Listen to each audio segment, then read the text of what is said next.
ቀኖች በቃልና በጸሎት ምን ይላሉ? ይዋጃሉ። ቀኖች ክፎች ናቸው፣ ለቀመኑ ዘመኑ በሉ ዋጁ። በዘመን ላይ ያለ የዘመን ክፋት የሚነሳው በዘመኑ ላይ በሚነገር መልካም ቃል ነው፣ ትንቢታዊ ቃል ነው፣ የእግዚአብሔር ቃል። ዘመን በራሱ ክፉ ሆኖ ሳይሆን በዘመን ላይ ክፋትን የሚሰራ አሰራር አለ። ባዶ የሚባል ነገር በምድር ላይ የለም። ባዶ የሚባል ቫኪዩም የሚባል ነገር የለም። ቀድሞ የተገለጠ ዘመኑን ይወርሳል። አንተ ዝም ስላልኩ ነገር ዝም ብሏል ማለት አይደለም። አንተ ዝም ብትልም የጨለማ ዓለም ምን ይላል? ይናገራል፣ ያውጃል፣ ያወጣል። ስለዚህ በዘመኑ ላይ የሚነገረው ያ ወሳኝ ነው። ትንቢታዊ ድምፅ ስንሰማ ማወቅ ያለብን ምንድን ነው? ወራችንን እግዚአብሔር በዛ ድምፅ ሊወርሰው ሊዋጀው ይፈልጋል። መዋጀት ማለት ምን ማለት ነው? የሚከፈለውን ዋጋ ከፍለ የራስ ማድረግ ማለት ነው። ድምፅ ከሰማይ ይመጣል። ስለዚህ ድምፅ ሲወጣ ማለት ነው ለዛ ቀን የሚከፈለው ዋጋ ተከፍሎ እግዚአብሔር ላንተ እንዲጠቅም አድርጎ ቀኑ ሲያስረክብ ማለት ነው። ትንቢታዊ ድምፅ ሲሰማ ማወቅ ያለብን ነገ ላይ የሚሆነው ነገር በዛ ድምፅ ቅርጽ እንዲያዝ ማወቅ አለባቸው። ትንቢታዊ ድምፆች ትንቢታዊ አጀንዳዎች ናቸው። መለኮታዊ ፕሮግራም እግዚአብሔር ሲናገር በቀናችን ላይ የእሱን ክብር፣ የእሱን ጸጋ፣ የእሱን አደራረግ በተነገረው ቀን ላይ ሊገልጥ ስለፈለገ ነው። የተነገረባቸው ቀኖች የእግዚአብሔርን ክብር ለማስተናገድ የተለዩ ቀኖች ናቸው። የተዋጀ ማለት የተዋጀበት ነገር ምን ያለ የተለየ ማለት ነው። ዘመን ከተወረሰበት ዘመን ሊወርስ ካለ አሰራር በትንቢታዊ ድምፅ እንዋጀዋለን። ጥቅምት ላይ የትኛውም ኃይል፣ የትኛውም አቅም፣ የትኛውም ጉልበት እድል ፈንታ አይኖረውም። በኢየሱስ ስም አይኖረውም። በቀናችሁ ላይ ሊረዱ የተነሱ ኃይላት እንዳይሰሩ አድርገን በትንቢታዊ ቃል ዘመኑን እንዋጃለን፣ ቀኑን እንዋጃለን። ምንም ነገር ከመንፈስ ዓለም ተገልጦ በምድር ላይ መሆን ካለበት መነገር አለበት፣ መተንበይ አለበት፣ ቃል መውጣት አለበት። ቃል ምድር ባዶ ነበረች፣ አንዳችም አልነበረባትም የሚለው ቃል የቀጠለው እግዚአብሔር እስኪናገር ነው። እስከሚናገር ምድር ባዶ ነበረች፣ ቅርጽ አልባ ነበረች፣ ቅርጽ አልነበራትም። ሼፕለስ ኤንድ ቮይድ ባዶ ነበረች፣ ቅርጽ አልነበራትም። ይሄ እንደዚህ የሚለው ነገር የተቀየረው እግዚአብሔር መናገር እስኪጀምር። ልክ እግዚአብሔር መናገር ሲጀምር ምድር ቅርጽ ያዘች። ባዶ የነበረው ነገር ሁሉ ሞላ። ምድር ባዶ ነበረች። ማን እስኪናገር? እግዚአብሔር እስኪናገር። በእግዚአብሔር መለኮታዊ አሰራር ከድርጊት በፊት ቃል ይቀድማል። ከተአምር በፊት ቃል ይቀድማል። ከመለኮታዊ መገለጥ በፊት ቃል ይቀድማል። እግዚአብሔርም አለ ከመሆን በፊት ቃል ይቀድማል። እኛ በተፈጥሯችን ሁኔታን የሚታይ ነገርን ነው የምናውቀው።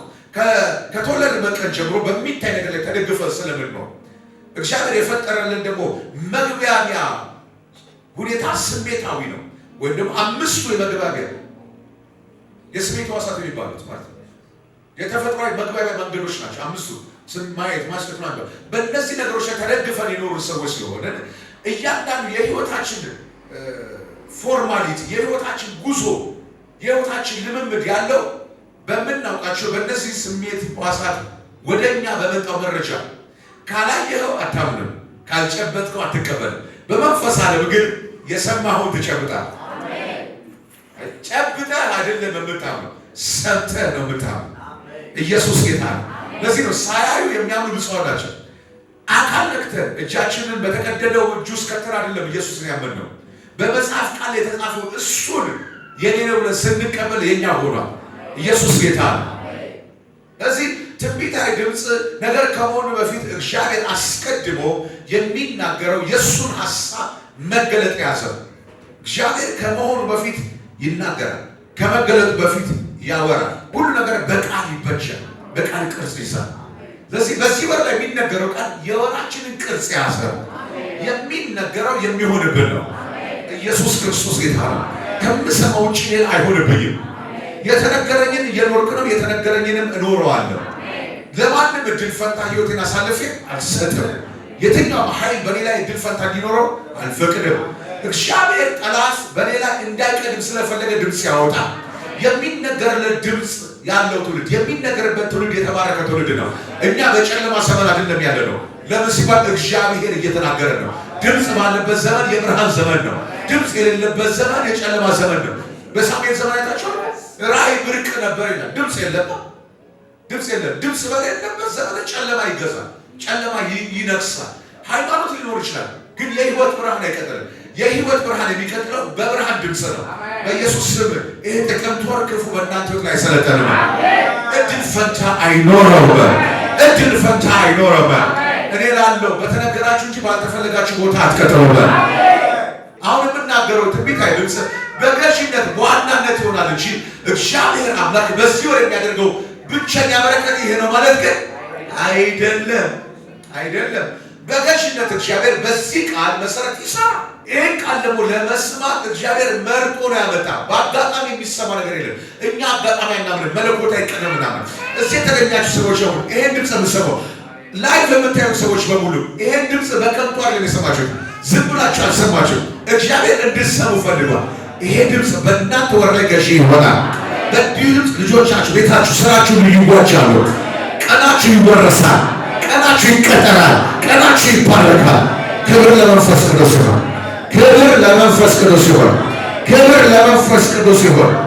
ወሩ አሁን ከመሰከር ምስክርነት ያዛል። ብዙዎቻችሁን ተቆጥ ምስክርነት ነው። አንድ እናት ላይ በጣም ልቤን የሚገዛኝ ምስክርነት ነው። የሞገስ ወር የሚታወጅበት ቆየ 10 ዓመት የሚሆነው የሞገስ ወር የሚታወጅበት ዘመን ላይ መጣች አንድ እናት።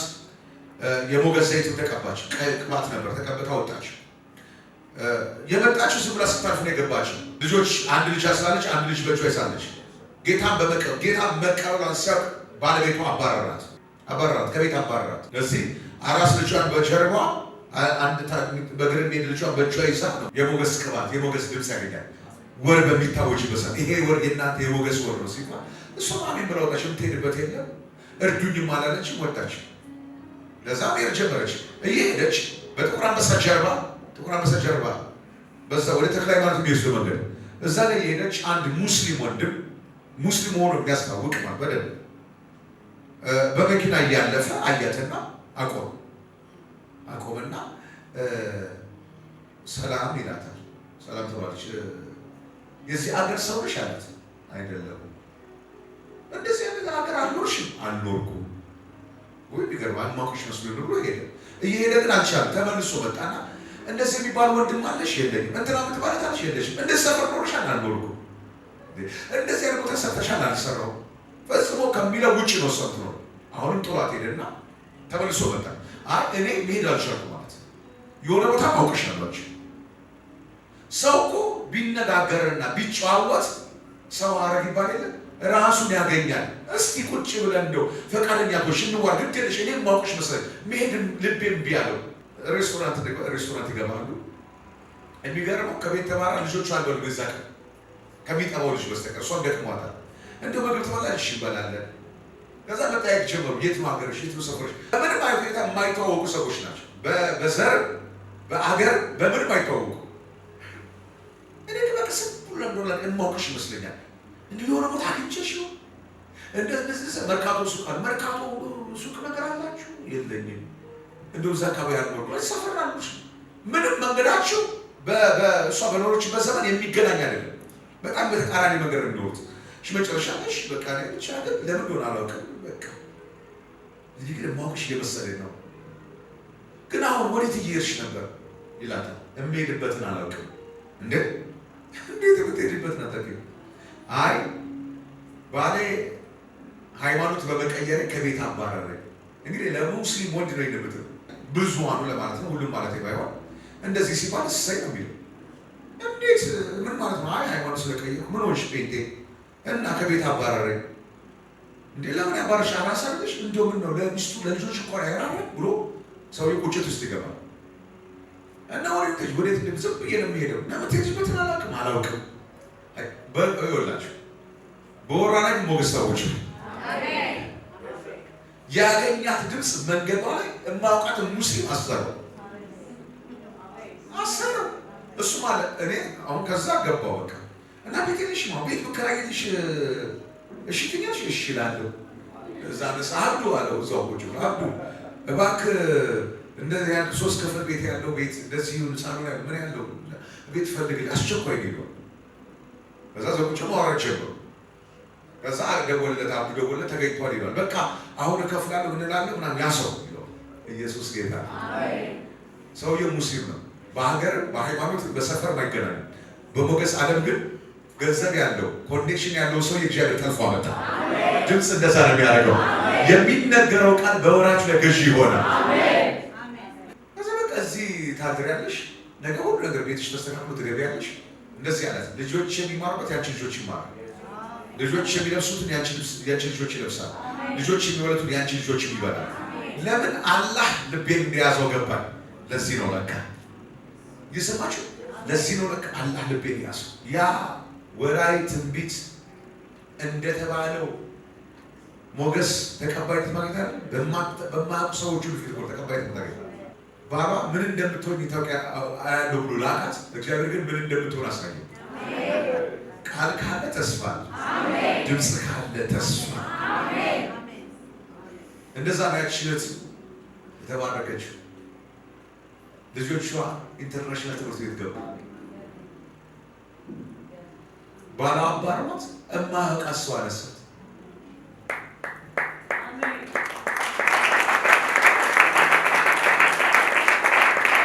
እግዚአብሔር ያደረገላት ትልቁ ምህረት ምንድነው ታውቃላችሁ? ትንቢት በሚነገርበት ወራዊ አዋጅ በሚታወጅበት ጉባኤ መገኘቷ። ዛሬ ሴተኛ ሰዎች እንደ ቀላል እንዳትቆጥሩት። የሚነገረው ቃል በእናንተ ሕይወት ላይ ፍሬ ያፈራል። ፍሬ ያፈራል። እንደሚነገረው ትሆናላችሁ። እንደሚባለው ትሆናላችሁ። እንደማንም ሰው አትኖሩ። የተነገረለት ሰው እንደሌላ ሰው መኖር አይችልም። እንዴት ድምፅ ያለው ድምፅ ከሌለው እኩል ይሆናል? እንዴት ይሆናል? ሰማይ መንገዱን የከፈተለት እንዴት ዝም ብሎ መንገድ ከሚያውቅ ሰው ጋር ይሆናል? የኛ መንገድ እኮ ሰማይ የከፈተው ነው። ሰማይ የከፈተው መንገድ ማለት ነው ከጅማሬ ፍጻሜ ነው። ገና ሳትጀምር ወዴት መሄድ እንዳለብህ የሚነግር ማለት ነው። ሰማይ የከፈተው ማለት ነው እረኛ ያለበት፣ ሰማይ የከፈተው የአምላክ እጅ ያለበት፣ ሰማይ የከፈተው መልአኮች የሚሰሩበት፣ ሰማይ የከፈተው የእግዚአብሔር እቅድ ያለበት፣ ሰማይ ብርቱ ክንድ ያለበት አደርገው ዘንድ በቃል የተጋለው እንዳለ እግዚአብሔር የሚተጋበት መንገድ ነው። ሌላው ዝም ብሎ ደስ ባለው ነው የሚኖር። በድል ፈንታ ይኖራል። እኛ በድል ፈንታ አይደለም በእግዚአብሔር ዲዛይን ይኖራል። ኢየሱስ ክርስቶስ ጌታ። በዚህ መንፈስ እንቀበላለን። ሃሌሉያ። ኤርሚያስ ትንቢተ ኤርሚያስ ምዕራፍ 17 ቁጥር 7 እና 8 ይህን ድምፅ የምትሰሙ ሰዎች ሁሉ በስህተት አሰቡት። እግዚአብሔር ይህን ድምፅ እንድትሰሙ ፈልጓል። ሃሌሉያ። ነገር ግን በእግዚአብሔር የሚታመን መታመኛው እግዚአብሔር የሆነ ሰው ብሩክ ነው። በውሃ ዳር እንደተተከለ ስሩንም ወደ ወንዝ እንደሰደደ ዛፍ ነው። ሙቀት ሲመጣ አይፈራም፣ ቅጠሉም ዘውትር እንደለመለመ ነው። በድርቅ ዘመን አይሰጋም፣ ፍሬ ማፍራቱንም አያቋርጥም። በጣም የሚገርም የበረከት ቃል ነው። ሲዝን የሌለው በረከት፣ ወቅት የማይገድበው በረከት፣ ሙቀት መጣ ብሎ የማይፈራ በረከት፣ የድርቅ ዘመን ብሎ የማይሰጋ ፍሬ ከማፍራት የማያቋርጥ ቅጠሉም እንደለመለመ የሚቆይበት የኪዳን ዘመን በእግዚአብሔር የሚታመን እግዚአብሔር እንደዚህ ያለ ይሄ ወር የጥቅምት ወር ለአንቺ፣ የጥቅምት ወር ለአንተ በዚህ ትንቢታዊ ቃል ውስጥ በኤርሚያስ መንፈስና በኤርሚያስ አፍ ሆኖ በተነገረው ቃል ውስጥ ሆኜ እናገራለሁ። ጥቅምት ወር ለአንቺ፣ ጥቅምት ወር ለአንተ፣ ጥቅምት ወር ለአንቺ። አሜን አሜን። በጥቅምት ወር የመጀመሪያ ነገር በጥቅምት ወር ዌዘር ማናይበት፣ አሜን አሜን፣ ዜና ማንሰማበት፣ ሞቀ በረደ በረሃ ሆነ ምናምን ማንልበት። ለምን? ትንቢታዊ ድምፅ መጥቷል። ከነገሮች ጋር ራሳችንን የማናያይዝበት፣ ከሁኔታ በላይ የምንሆንበት የሚገርም ወር ነው። የሚገርም ወር ነው። ቢሞቅ የማናቆምበት፣ በረሃ ቢሆን የማንደርቅበት የሚገርም ወር ነው። የሚገርም ወር ነው። ሌሎች ቢጮሁ የማንጮህበት፣ ሌሎች ቢደርቁ የማንደርቅበት ወር ነው። ለምን ሲባል ጥቅምት ወር የመለምለም ወር ነው። በጥቅምት ወር ትለመልማላችሁ፣ በስራችሁ ትለመልማላችሁ፣ በአገልግሎት ትለመልማላችሁ፣ በአገልግሎት ትለመልማላችሁ፣ በቤተሰባችሁ ትለመልማላችሁ፣ በልጆቻችሁ ላይ ልምላሜ ታያላችሁ፣ በእውቀት ትለመልማላችሁ፣ በቅባት ትለመልማላችሁ፣ በገንዘብ ትለመልማላችሁ፣ በስራ ትለመልማላችሁ።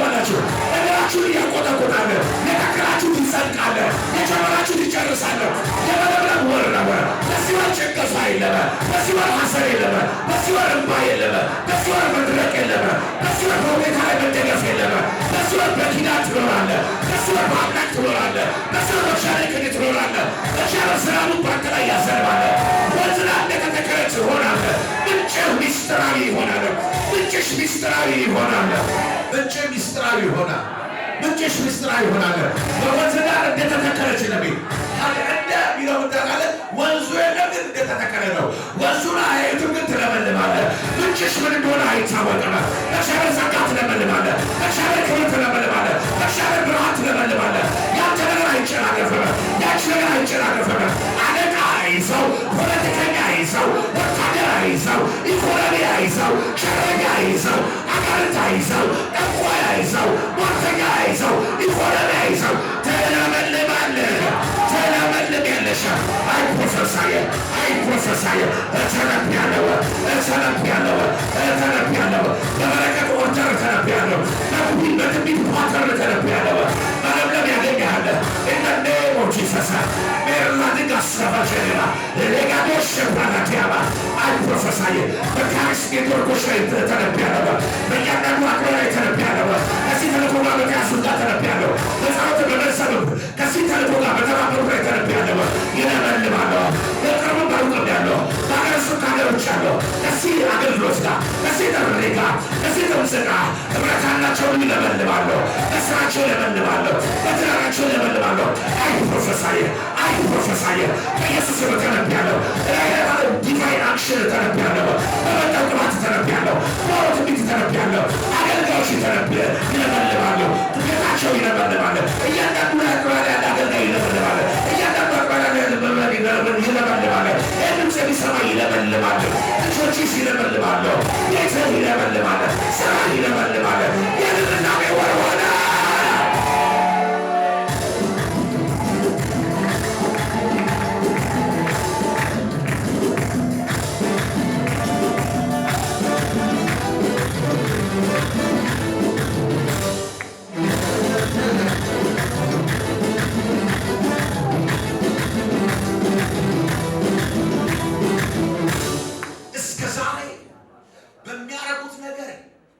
ልምላሜ አጣው ያለቅሱ የሄዱበት መንገድ ልምላሜ የነፈጋቸው የሚያረጉት ነገር እየደረቀ ያስቸገራቸው የጀመሩት ነገር እየተጨናገፈ ያስቸገራቸው ያረጋሱት ነገር እየተጨናገፈ ያስቸገራቸው እያንዳንዱ የሆነ አቅጣጫ እየተጨናገፈና እየደረቀ ያስቸገራቸው ሰዎች ሪሌሽንሺፕ፣ ትዳር፣ ወዳጅነት፣ ጓደኝነት፣ ስራ፣ ቢዝነስ እየደረቀና እየጨነገፈ ያስቸገራቸው ሰዎች እንደ እግዚአብሔር ሰው ድምፅ ይሸመርቻለሁ። በዚህ ወር መለምለም ይሸምራሉ፣ ማቆቆጥ ይሸምራሉ፣ መለምለም ይሸምራሉ። ስራቸው ይለመልማል፣ ትዳራቸው ይለመልማል፣ ወዳጅነታቸው ይለመልማል። ልምላሜ በቤታቸው ላይ ያለው በስራቸው ላይ ልምላሜ ያያሉ። መድረቅ አይሆንም፣ መቀጨር አይሆንም፣ መደረቅ አይሆንም፣ መቀጨር አይሆንም፣ መጨንገፍ አይሆንም፣ መውደቅ አይሆንም፣ መሰበር አይሆንም። ልምላሜ ብቻ፣ ልምላሜ ብቻ፣ ልምላሜ ብቻ፣ ልምላሜ ብቻ፣ ልምላሜ ብቻ። ኢየሱስ እናገራለሁ። ልምላሜ ብቻ። በተለያየ የህይወታችሁ ዘመን ድርቀት ያስቸገራችሁ፣ በተለያየ የህይወታችሁ ጉዞ ድርቀት ያስቸገራችሁ፣ ይህ ድምፅ በስህተት አልመጣም። እግዚአብሔር የለመለመውን በበረሃ ሲያደርግ ምድረ በዳውን ሲያለመልም ድምፅ አውጥቶ ነው። ምድረ በዳው ላይ ምንጭ ይፈልቃል ሲል ምድረ በዳው ምንጭ የማፍለቅ አቅም ኖሮት አይደለም። ድምፅ ሲመጣ ምንጩ ካለበት ይፈልቃል። ኢየሱስ ጌታ ነው። በየትኛውም ሲስተምና ሁኔታ እኔ ልለመልም አልችልም ያላችሁ ሰዎች እግዚአብሔር ትለመልም ያለሽ ትለመልም ያለሽ እግዚአብሔር ታፈራለህ አለ ታፈራለህ። አይ ደረቅ ነው አትበለኝ። እግዚአብሔር ታፈራለህ አለ ታፈራለህ። ትለመልማለህ አለ ትለመልማለህ። በእግዚአብሔር ዓለም ከድምፅ ቀጥሎ የሚመጣ የመንፈስ አሰራር አሁን በኢየሱስ ስም ጸልያለሁ። እግዚአብሔር እንደዚህ ያለ በጣም የሚገርም እግዚአብሔር በምን ነገር እንዳትጠቃ ያርግ ሲፈልግ ያንተ ነገር ሚስጥራዊ ያደርገዋል። ሰዎች ሊረዷቸው ሰዎች ሊያገኟቸው። ለዚህ ነው በክርስቶስ ኢየሱስ በእግዚአብሔር ስም ብለናል ተሰውረናል ይላል። እግዚአብሔር ይሰውርሃል። ምን ማለት ያንተ ነገር ሚስጥራዊ ያደርገዋል። ጠንቋይ ቢነሳ ማገኘው፣ መተተኛ ቢነሳ ማገኘው፣ ክፎች ቢነሱ ማገኘው ሚስጥራዊ ነገር ያደርግልሃል። ኪዳን ያለው ሰው ምንጩ ሚስጥራዊ ነው። እግዚአብሔር በሚስጥራዊ ምንጭ ይባርካችሁ። ህይወታችሁ ሚስጥራዊ ያደርገው። እዚህ ጋር ዘጉብኝ ሲባል እዚህ ቦታ ይከፍትልሃል። ኢየሱስ ጌታ ነው። እዚህ ቦታ ያስ ነው ሲሉ እዛ ቦታ መንገድ ይከፍትልሃል። እግዚአብሔር ከፊት ቀድሞ ይወጣ እንጂ በፊት የሚዘጋ በር አይኖርም። ለዚህ ነው ራእይ ላይ መጣና እኔ ከፈትኩትን ማንም የሚዘጋ የለም አለ። እኔ የዘጋሁትን ማንም አይከፍትም። እግዚአብሔር ይክፈተው እንጂ የተከፈተ ነው። እግዚአብሔር ምንጭን ያፍልቅል እንጂ ፈልቆ ይቀራል።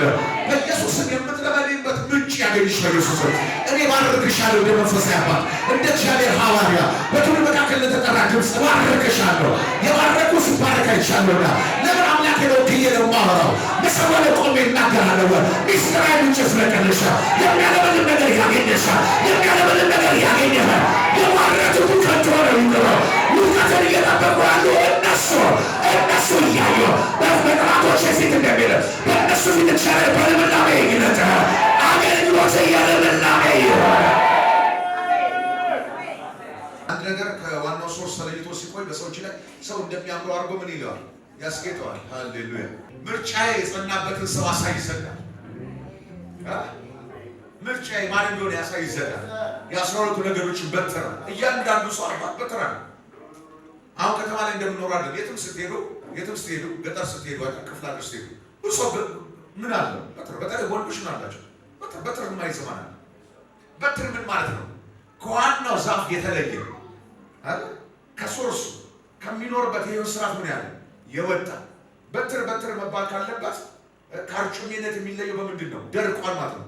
ከዋናው ሶርስ ተለይቶ የደረቀ የበትር ጉልበቱ እባብ ለመግደል ይሆናል። የበትር ጉልበቱ በግ ለመጠበቅ ይሆናል። ከብት ለማገድ ይሆናል። የሰማችሁ? የበትር ጉልበቱ ጠላትን ለመከላከል ለመምታት ይሆናል። በትር በበትርነቱ አይተህ በጣም ባለሙያ ካሉ የምን ዛፍ እንደነበር አታውቅም። ከየት እንደተቆረጠ አታውቅም። የትም ተተክሎ እንደነበር አታውቅም።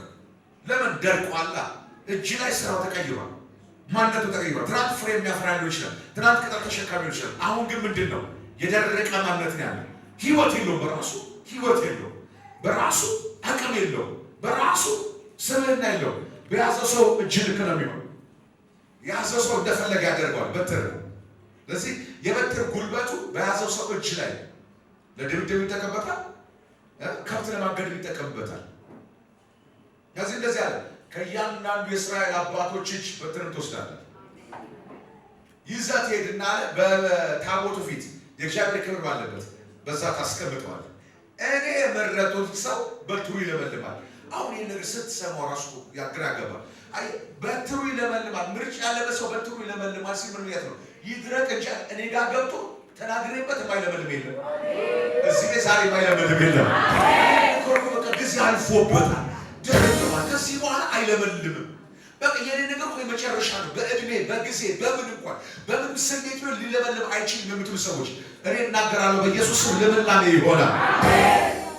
አስገባ ይላል። የሚገርም እኮ ወርም አልፈጀም። በንጋታው በኢየሱስም እኔ ላለው ከዚህ ምሽት ይጀምራል። አምላክ ላልከኝን እኮ ነው ነገራቸው። ከዚህ ምሽት ይጀምራል። እኔ ባሪያ ቃልህን ተሸካሚ ግብፅን አቀባይ ይውሽ መጥቻለሁ። እስራኤል ለማለ ያከኝ አንተና ተለመልማላችሁ። በንጋታው ሙሴ ወደ መገናኛ ድንኳን ሲገባ እነሆ ይላል የአሮን በትር አቆጥቁጣ አብባ አገኛል። የሎስ በትር እንደሆነ ታወቀ። አሮን በትር ላይ በትር ነበረች አብባ። ይሄ በሙሉ ስርዓት በአንድ ቀን አይሆንም። እግዚአብሔር ፍሬያማነትን ሲናገር ትለመልማለህ ሲል በቃ አስፈላጊው ነገር ሁሉ ይበቃል። ከዛ እግዚአብሔር አላሽም አለ ሙሴ ተመልከቷል። የአሮን በትር ለምልማለች ነው። ከዚህ በኋላ አሮን ካህን ነው። ምርጫ ያለው እሱ ላይ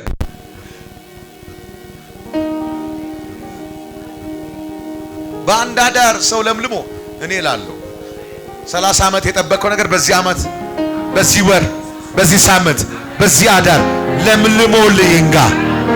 በዚህ ወር ይለምልምልሽ። ረጅም ዓመት የጠበቃችሁት ማንኛውም ነገር አለመልማል፣ ፍሬ አላወጣል በአንድ ሌሊት። አምላክ ይሁን ተባረክ። እግዚአብሔር ተለመልማለት አለ። ተለመልማለ። ጻድቅ እንደ ዘንባባ ይንሰራፋል። መዝሙር 92 ይንሰራፋል። ቁጥር 12 እንደ ልባሱ ዝባ ይንዠረገጋል።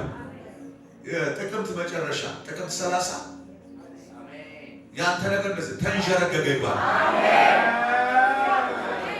እምትዋሮጥ በራሱ ከምድር እንዳለው ይታወቃል። በጥበብ እግዚአብሔር ያንዠረገጋል። እውቀትህ መለኮታዊ እንደሆነ ይታወቃል።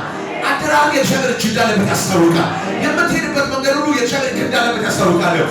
የተከልከው ነገር ሁሉ ሌላ ቦታ ሌላ ሰው ቢተክለው የማይጸድቀውን ያንተ ይጸድቅልሃል። የተከልኩት ይጸድቃል በሉ እስኪ። ለምን ሲባል የምጸድቅበት ወር ነው በሉ እስኪ። የምለመልምበት ወር ነው በሉ እስኪ። በእግዚአብሔር ቤት ተተክለዋል። በአምላካቸው አደባባይ ይንሰራፋሉ። ባረጁ ጊዜ እንኳን ያፈራሉ። እንደለመለሙና እንደጠነከሩ ይኖራሉ። ኢየሱስ ጌታ። አረ ትለመልማላችሁ፣ ትለመልማላችሁ፣ ትለመልማላችሁ። እንዴት በምን አይነት መልኩ ነው የምለመልመው? እንዴት ነው የምለመልመው? በጣም በአረንጓዴ መልክ። ኢየሱስ ጌታ። ምሳሌ 11:28 ጻድቅ ግን እንደ አረንጓዴ ቅጠል ይለመልማሉ ነው። አጠቅለስ እንደ አረንጓዴ ቅጠል ነው ማለት ነው። ሆሴዕ 12 ላይ በጣም ሞዶ ቃል አለ። ሆሴዕ 12 ቁጥር 7 ላይ ከ7 ጀምሮ ሰዎች እንደገና ከጥላው በታች ያርፋሉ፣ እነርሱ እንደ እህል ይለመልማል፣ እንደ ወይን ተክል ያብባል። እንዴት እንደ እህል እንዴት እንደ ወይን ተክል ታብባላችሁ? እንደዚህ ፍሬ የተንጠለጠለ ዛፍ ይዘረጋላችኋል። ወይን እኮ ዛፍ አለ። በዛፉ ያለ የሚወርደው እንደዚህ ኢየሱስ የምሰማህና የምጠነቀቅልህ እኔ ነኝ። እኔ እንደለመለመ የጥድ ዛፍ ነኝ። ፍሬያማነትህም ከኔ የተነሳ ነው። ሃሌሉያ። አንድ ሰው ጮህ ልምላሜ ግዴታ ይደበል። ዮሐንስ 15:5 ላይ እንደዛ ነው የሚለው። እኔ ምንድን ነኝ ያለው? እኔ ወንጌል ተክል እናንተ ቅርንጫፍ ነች። ማንም በእኔ ቢኖር እኔም በእርሱ ነው፣ እሱ ፍሬ ያፈራል። ያለ እኔ ምን ብታደርጋችሁ ፍሬ ያፈራል ተብሏል። በቃ ልምላሜ ግዴታችሁ። በዚህ ወር ላይ ግን በልምላማችሁ በትንቢት ድምፅ ሆነ። አንድ ሰው ጮህ ልምላሜ ግዴታ ይኔ በልስ ልምላሜ ግዴታ ነው በልስ ልምላሜ ግዴታ ነው በልስ የሚያለመልማችሁ ደግሞ እግዚአብሔር መንፈስ ነው። የጌታ መንፈስ ያለመልማችሁ። ኢየሱስ ክርስቶስ ጌታ ነው። የደረቀ ነገራችሁን ፍሬ ማፍራት ይጀምራል። ከየት ወገን እንደሆናችሁ ይታወቃል። ምን እንደሆናችሁ አልታወቃችሁ፣ ማን እንደሆናችሁ አልታወቃችሁ። እያንዳንዱ ዛፍ በሚያፈራው ፍሬ እንደሚታወቅ እግዚአብሔር ለረጅም ዘመን የተናገራችሁ፣ ለረጅም ዘመን ያስቀመጠባችሁ የምትመኙት ራእዮቻችሁ በሙሉ በፍሬ ምን እንደሆነ ይገለጣል። ማን እንደሆነች ይታወቃል። ጸጋ ይታወቃል፣ ስራ ይታወቃል፣ ታለንት ይታወቃል፣ መክሊትሽ ይታወቃል። እግዚአብሔር የሰጠሽ ነገር በውስጥ ያለ ነገር ይታወቃል። ኢየሱስ ጌታ ነው። በዚህ ወር ይገለጣል። ክብር ለመንፈስ ቅዱስ ነው። ኢሳይያስ 58 ቁጥር 1 እንደዚህ ይላል፣ እግዚአብሔር ሁል ጊዜ ይመራል፣ ፀሐይ ባቃጠለው ምድር ፍላጎትህን ያሟላል፣ አጥንትህንም ያበረታል። በውሃ እንደረካ የአትክልት ቦታ እንደማይቋረጥ ምንጭ ትሆናለህ። እንደዚህ አይነት ቃል ሲነገሩ አሜን ማለት ትክክል ነው። ትሆናለህ ሲል ትንቢት አይደለም፣ ነው። ትሆናለህ። በኢሳይያስ አፍ ተነገረ፣ በእኔ አፍ ተደገመ። ትሆናለህ፣ ትሆናለህ። ኢዮብ 14 ቁጥር 7 ዛፍ እንኳን ቢቆረጥ እንደገና ሊያቆጠቁጥ እንደገና ኢየሱስ የሆነ ዘመን ላይ በሕይወታችሁ ብዙ ነገር ታይ ነበራችሁ። በተለያየ ምክንያት ከነበራችሁ ቦታ የተነቀላችሁ በሰዎች ተንኮል፣ በአጋንንታዊ ሴራ፣ በእናንተ ስንፍና በተለያየ ምክንያት ታፈሩ ከነበረበት ነገር የተነቀላችሁ ብዙ መልካም ነገሮችን አይታችሁ አሁን ግን መልካም ነገር ማየት ያቃታችሁ ይሄ ድምፅ ለእናንተ ነው። በሕይወቴ ልምላሜም አይቼ አላውቅም የምትሉ ሰዎች ካላችሁ ይሄ ድምፅ ለእናንተ ነው። የአንዳንዶች ሕይወት የደረቀው በዘር ላይ በሆነ ቤተሰብ ላይ በሆነ ዘመን ላይ ደርቋል። ለዚህ በዘመናችሁ ልምላሜ ማየታችሁ ማታውቁ ወይም በዘመናችሁ ልምላሜ ታዩ ነበር። በተለያየ ምክንያት ከጸጋ ዓለም ከመለምለም ዓለም ከፍሬያማነት ዓለም የተለያችሁ የወጣችሁ ሕይወት እንደዚህ ብቻ ብላችሁ የደመደማችሁ በአሮን እጅ ላይ የነበረው በትር ከእግዚአብሔር ድምፅና ከእግዚአብሔር ክብር ጋር እስኪገናኝ ድረስ የመጨረሻ ተስፋዬ በትር ነው ብሎ አስብ ይሆናል ቢጠየቅ፣ ወይም አሮን እንደዛ ለገብቷል። ከዚህ ውጭ ሌላ ተስፋ ይኖራል ማለት ነገሩ። ከዛ በኋላ እኮ ያ በትር እኮ ብዙ ነገር አይቷል። ከዛ በፊትም አይቷል።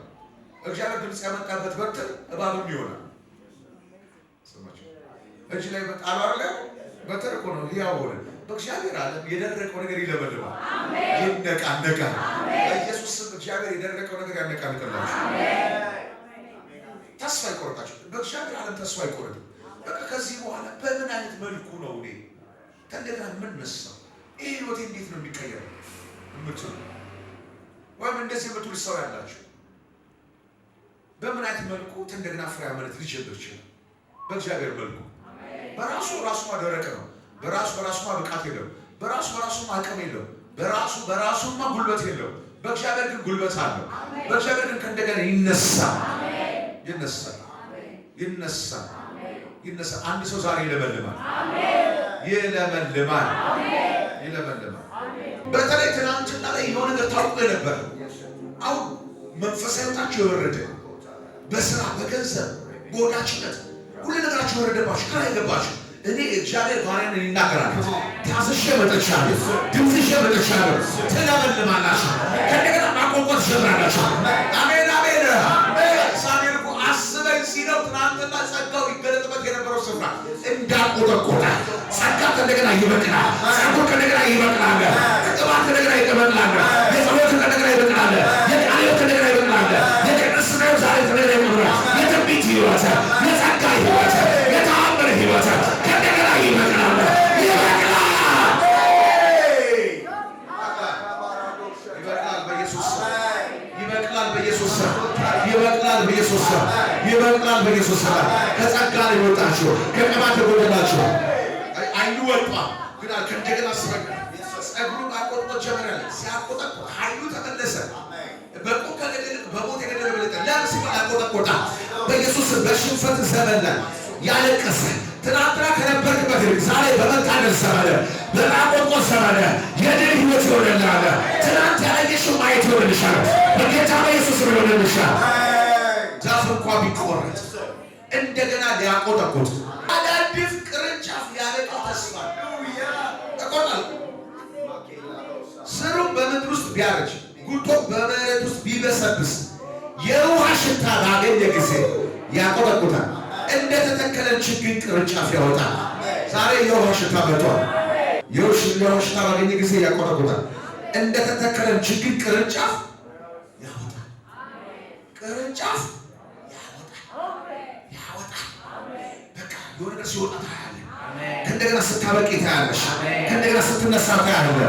በጸጋ ትነሳለህ፣ በቅባት ትነሳለህ፣ በእውቀት ትነሳለህ፣ በዝማሬ ትነሳለህ፣ በሀብት ትነሳለህ፣ በስራ ትነሳለህ። ወዳጅነት ያብባል፣ ትዳርሽ ያብባል፣ የልጆች አይምሮ ያብባል፣ ቤተሰብ ያብባል፣ የቤተሰብሽ ነገር ያብባል።